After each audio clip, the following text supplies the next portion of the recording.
हो मैं आए हो टेंडर पारा मेला देखे बर दिखते कि नहीं दिखते पता नहीं है मोर शकल है।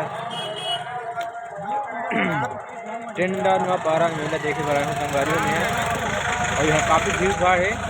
तो चलो चलते हैं अभी फिलहाल तो घूमो में कावर के अभी यह नाटक में भागीदार हूँ प्रस्तुति में हो सेनापति के रोल है मोर। तो अभी मेला मेला अभी थोड़ा घूम लेता हूँ कावर की मुश्किल है कि घूमने आए बस।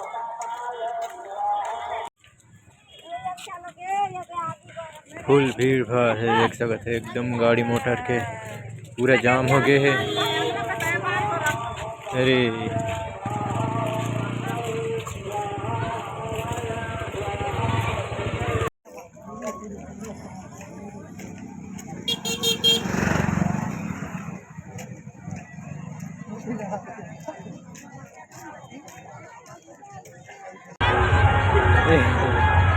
कई कहता है ए दमन मैडम देख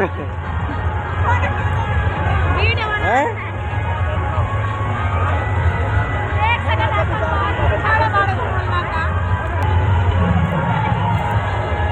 कहाँ यार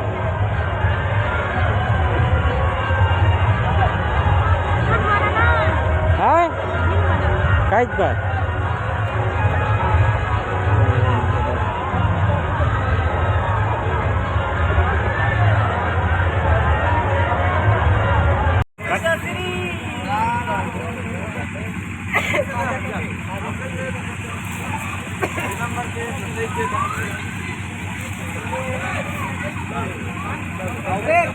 खा लेगा यहाँ तक के लाइए तक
महाराज